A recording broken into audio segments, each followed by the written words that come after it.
Assalamualaikum dan hai. Okey, untuk tutorial kali ini saya akan tunjukkan macam mana kita boleh buat Funalytics Global Delivery Status Dashboard. Dashboard ni bertujuan untuk menunjukkan high level information terhadap syarikat yang dipanggil sebagai Funalytics. So kalau tengok dashboard ni, kita ada information about total sales, profit, shipping cost dan juga berapa banyak negara yang Funalytics deliver. Kemudian kita juga ada information yang kita dah pun populate dalam bentuk table. Kita ada juga map dalam bentuk heat map, bubble map dan juga top 10 countries berdasarkan jumlah sale. Okey, cara buat dashboard ni sangat senang dan insya-Allah kalau anda boleh grab the essence behind how to build a dashboard, insya-Allah anda juga boleh buat dashboard dalam pelbagai bentuk dan juga format yang lain. Jom saya tunjukkan bagaimana nak buat. Okey, yang pertama, apabila kita memilih data, untuk case ni kita akan klik ke bahagian order dan kita pilih kepada transform data. Kenapa pentingnya kita pergi ke transform data dulu? Sebab dengan cara ini kita boleh melihat apakah status data yang terdapat dalam Excel file tersebut yang membolehkan kita untuk membuat sedikit penambahbaikan ataupun kita panggil sebagai transformation, manipulation as well as editing of the data. Kalau kita nampak di sini, secara pandang pertama, data ni telah pun disusun dalam format yang tidak boleh dibaca secara komprehensif oleh Power BI. Ada banyak benda yang kita kena edit. Okey, sedikit maklumat. Dalam pengurusan data ataupun data management, the best practice about data management ialah semua data yang ada dalam setiap data source tu kita perlu ada di punya data quality standard dia. Okay, so banyak kata sebagai gold standard lah dalam bentuk data quality. Dan the best way is that semua data quality practice ni kita dah pun buat di peringkat source itu sendiri. Contohnya kalau macam ni ialah Excel. Apa contoh data quality yang saya nampak bermasalah di sini? Kalau kita tengok data ni walaupun dia disusun dalam bentuk header ataupun row dan column, tapi kita nampak the first 3 row ni adalah data yang tak relevan, yang mana ianya boleh mengganggu dalam bidang analisis. Okay? Jadi benda-benda macam ni lah yang kita kena tengok dan kita kena buat some cleaning up of the data sebelum kita analyse. Okey, berbalik kepada soalan data quality tadi, ada masa dan ketika kita tak boleh nak edit data tu dekat source. Contoh kalau data anda berada dalam website, hanya orang yang upload data tu ke website sahaja yang boleh untuk ubah data tu. Tapi kita sebagai pengguna tak boleh nak ubah data tu dekat source. So apa yang boleh kita buat ialah kita edit data tu dalam Power BI menggunakan Power Query Editor. Okay, so first thing first, apa yang saya akan buat ialah saya akan remove dulu 3 row yang pertama. Okay, so untuk kita remove the first 3 row tu ialah kita pergi ke option remove row, tekan remove top row dan kemudian dia akan bawa kita kepada option specify how many rows yang kita nak remove. Kita tekan 3 sebab kita nak remove the first 3 rows saja dan kita tekan OK. OK, right? So sekarang ni row yang pertama sudah pun menjadi header, sebab kalau kita tengok row yang pertama ni merujuk kepada apakah information yang terdapat dalam kolom tersebut. Contohnya order date, kita tengok information dia dalam order date. Customer name, ada customer name. City pun list of cities. Baik, yang saya akan buat seterusnya ialah saya akan jadikan row pertama ni sebagai header. Sebab seperti mana Excel, Power BI juga dia membaca data berdasarkan column name ataupun header name. Okay, so untuk jadikan row 1 ni sebagai header, kita tekan saja option use first row as header. Okay, nampak senang kan? Right. So sekarang apa yang saya akan buat seterusnya ialah kita akan pergi ke bahagian view dan kita akan tengok dari segi column quality dan juga column distribution dan juga column profile. So apa yang information ni buat, apa yang option ni buat ialah dia memberikan kita high level information tentang kedudukan data ataupun keadaan data. Sebagai contoh, tengok di sini ada data yang ada error ke tak ada. Okey, so far tak ada error, tapi dari segi validity dia 99% sebab ada data yang empty, data yang kosong. So kita nak buanglah data-data yang tak berkenaan ni. Baik, now kita tengok dari segi country misalnya. kita nampak ada information yang tulis sebagai OZ. Okay, so OZ ni adalah salah satu classic example yang mengatakan bahawasanya data ni adalah data yang salah. Sepatutnya bukan Uzi, dia kena Australia. Okay, so saya akan tunjukkan macam mana untuk kita replace daripada Uzi ni ke Australia. Baik, so apa yang saya akan buat sekarang ni ialah saya akan remove dulu data-data yang duplicate. Kalau kita nampak contohnya row ID ni ada data yang duplicate So kita tak nak data yang duplicate sebab data yang melibatkan row ID, order ID ni data yang unik. So untuk kita remove duplicate, kita pergi ke bahagian remove row dan tekan remove duplicate. So sekarang semua data-data yang duplicate kita dah pun remove. So apa yang kita akan buat seterusnya setelah kita akan remove duplicate ni ialah kita akan replace value lah. Contohnya macam di country tadi kita nampak ada perkataan Uzi kan. So apa yang kita buat ialah kita tekan saja replace value, and then kita akan value to find, kita type Uzi, kita akan replace with Australia. Okay, tekan OK. Dan sekarang ni kalau kita tengok tak ada lagi perkataan Uzi di sini sebab semua perkataan Uzi dah pun kita tukar kepada Australia. Untuk kita verify ada dua cara. First, kita boleh tekan drop down dan kita nampak kalau kita type di sini Uzi dia dah tak keluar lagi dah. Satu lagi cara ialah kita pergi kepada view, kita tekan column profile, dan kalau kita tengok perkataan Uzi pun dah hilang. Okay, so bermaksud kita dah pun replace perkataan Uzi tadi kepada Australia. Okay, so seterusnya apa yang saya nak buat ialah kita akan tengok contohnya macam row ID ni ada tak null data. Okay, null data ni kita kena remove sebab ianya boleh menyebabkan kesukaran kalau kita nak buat aggregation ataupun proses matematik lah. Baik, kalau tengok dekat sini kita boleh remove null data sebab null data ni semua kolom ni ialah null. Maknanya null data ni tak relevan untuk kita retain dalam kolom row ID. Okay, so untuk kita remove null data senang saja, pergi ke drop down, kita unselect null, dan sekarang ni data null dah pun di remove daripada data model ni. Baik, seterusnya saya perasan tadi dekat country ni pun ada null data agak. So kita pergi ke country dan kita tengok null data. Apakah information null data pada country? So kita akan tunggu sekejap untuk buat bank check. Dan kalau kita tengok null data ni, dia melibatkan row ID yang salah, yang tak relevan. Okay, so mungkin ini ada typo semasa pihak Fanalytics membuat key data. So kita boleh remove juga null pada bahagian country di sini. Cara dia mudah seperti yang saya tunjukkan tadi, kita uncheck saja null. Dan sekarang ni semua country di bahagian kolom ni tidak mempunyai sebarang null data. Baik, apa lagi yang kita boleh buat? Okey, kalau kita tengok ada satu kolom yang kita beri sebagai comment, semuanya null. So kita tengok apakah relevannya null ni. Okey, so null di sini tak relevan dan saya boleh actually buang saja kolom comment ni. So cara untuk buang kolom comment ni senang je. Kita pergi ke remove column, klik remove column, tapi make sure kita highlight dulu kolom pada comment ni. Okay, so sekarang kolom comment tadi dah pun dibuang. Okay, so one last check untuk kita tengok kedudukan ataupun keadaan state of data sekarang. Kita pergi ke kolom quality. So far kita nampak kesemua data ni adalah valid dari segi 100%, tak ada empty data. Okay, kalau kita nampak secara eyeballing high level, kita tak ada error dan kita tak ada sebarang empty row di sini. Okay, so data ini dah pun good to go lah untuk kita buat next analysis. Tapi sebelum tu saya akan rename dulu. Saya akan rename table ni, saya akan panggil dia sebagai Analytics Global Order. Okay, enter.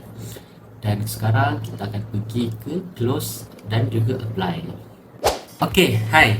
Okay, sekarang ni kita berada dalam page yang dipanggil sebagai data view page. Okay, data view page ni adalah satu page di dalam Power BI yang mana kita juga boleh buat further editing about the data setelah kita edit dalam Power Query tadi.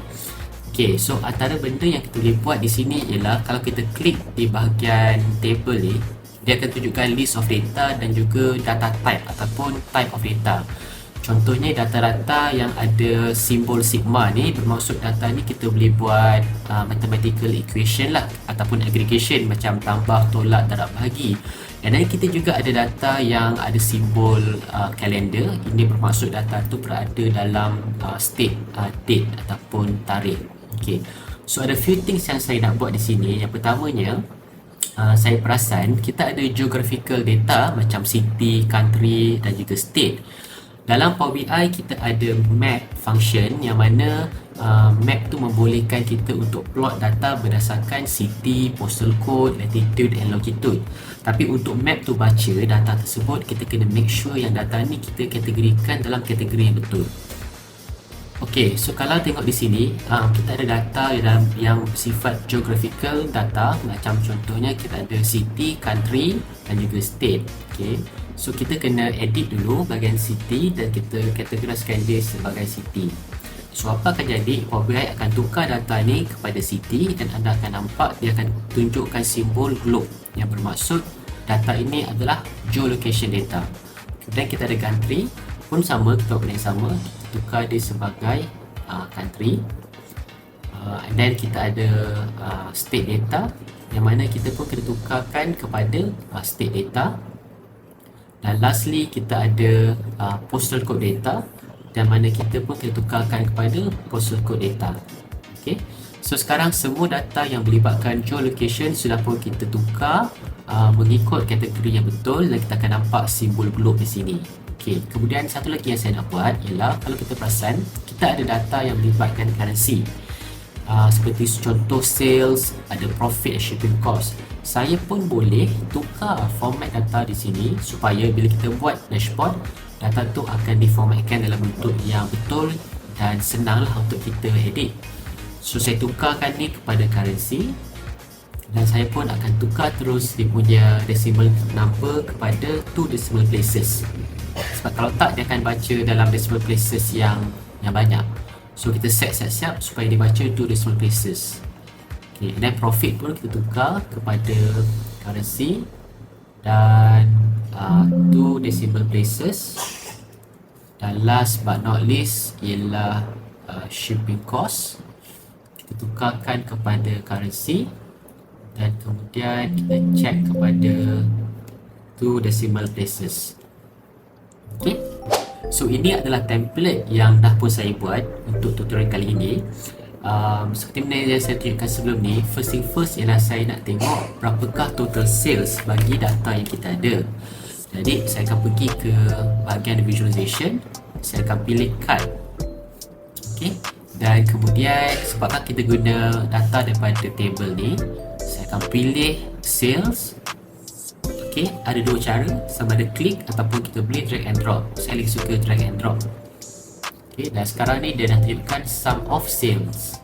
Okay, apa yang kita boleh buat juga ialah kita boleh edit dia visual je. So untuk visual kali ni saya akan buat category label dia sebagai off. Saya akan tukar title dia, saya akan buka title on dan saya akan tukar sini year to date of total sales. Okay. Right, kemudian saya akan bagi sedikit efek lah supaya kita nampak cantik sikit dalam dashboard kita ni. Saya akan buang dia punya transparency dan saya akan buat sedikit shadow dan saya akan kecilkan sikit. Okay. Untuk keduanya ialah saya tunjukkan profit. Sebabkan saya dah ada template nya, saya boleh drag and drop saja di sini. Okay. So total profit di sini ialah kita punya shipping cost, drag and drop saja. Dan di sini ialah saya nak check number of country. Okay, nampak tak bila saya drag and drop country je, ada keluar di sini fill country. So kita boleh tukar option di sini untuk dia count how many countries. So instead of kita guna count, kita guna count distinct. Sebab count distinct ni dia akan kira berapa banyak country yang ada dalam data tersebut berdasarkan distinct value ataupun unique value. Kalau kita tekan count saja, dia akan keluarkan number of row kan. So sebab itulah untuk country ni kita pilih count distinct. Okay. Kemudian untuk visual yang seterusnya, saya nak tunjukkan pecahan sales, profit dan juga cost berdasarkan negara. So apa yang boleh saya buat ialah di bahagian row ni, saya akan drag country di sini dan kemudian saya akan ambil kategori di sini. Okay, so kalau kita perasan, dia akan ada tanda simbol di sini, bermaksud saya boleh tekan dan dia akan tunjukkan pecahan breakdown berdasarkan kategori. Right? Kemudian di bahagian value, saya akan pergi ke sales and then saya akan pilih shipping cost di sini dan seterusnya saya akan pilih profit. Okay? So sekarang, dan saya juga boleh edit supaya dia nampak dalam satu table lah. Okay, right? So sekarang kita nampak pecahan country berdasarkan sales, shipping cost dan juga profit. Dan kalau kita nak breakdown ke bawah pun, kita boleh tekan saja butang plus dan dia akan pecahkan berdasarkan 3 kategori tersebut. Okay, senang kan so far? Right, okay. Untuk map yang pertama, apa yang saya nak buat ialah saya nak buat heat map. So heat map ni dia sangat berguna kalau kita nak tengok high level overview in terms of concentration. So kalau mana-mana yang nak tengok di kawasan mana yang mempunyai data yang anda nak tahu, contohnya macam case ni, area mana yang ada high sales, kalau logistik nak tengok population density, delivery density dan sebagainya, heat map antara cara yang mudah untuk anda gunakan lah untuk dapatkan that first glance overview. So untuk heat map, saya pilih map saja. Kemudian dari segi location, saya akan pilih city. Sebab apa city? Sebab city ni dia akan memberikan data yang lebih granular daripada country. Sebab country tu dah sangat tinggi kan. City tu is like a few level down daripada country. Even it is another level down daripada state pun. So, sebab tu saya pilih city. So kita nampak di sini taburan bandar-bandar yang mempunyai sales. Dan apa yang saya nak buat ialah dari segi bubble size, saya akan pilih sale. Okay. Sebab bubble size ni dia akan merujuk, kalau macam sales tu besar, bubble dia lagi besar. Kalau sales tu kecil, bubble dia kecil lah. Dan kemudian untuk ubah kepada heat map, kita tekan ke format your visual dan tekan heat map di sini, on. Okay. So untuk saya ubah dari segi warna dia, kita boleh pergi 0% gradient map, saya pilih pada hijau. Kalau 50% saya akan pilih slightly yellowish. Dan untuk 100% kita akan pilih merah. So kita nampak di sini kawasan mana yang mempunyai sales yang tinggi. So kalau kita zoom down di bahagian Europe, kita nampaklah dekat bahagian France ni, ini adalah tempat yang mana sales dia adalah sales yang tinggi. Okay, baik, itu heat map. Untuk map yang kedua pula, saya nak tunjukkan bandar-bandar yang mempunyai sales. So ini senang saja, saya pilih juga map. Location dia saya akan pilih city, dan kemudian dari segi bubble size saya akan pilih sales.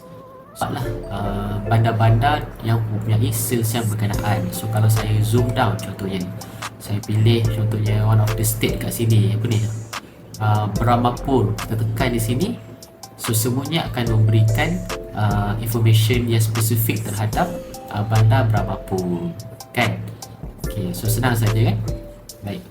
Now saya juga akan pergi ke visual yang terakhir. Bagaimana nak buat top end list. Contohnya macam dekat sini kita ada 165 country kan. So apa yang kita boleh buat ialah kita pergi kepada stack bar chart, dan kemudian dari segi Y axis kita akan pilih country, dan X axis dia saya nak ambil number of sales. Okay, okay. So kita nampak di sini contohnya macam US, dari segi jumlah sale dia, apakah pecahan dari segi furniture, office supply dan juga satu lagi teknologi.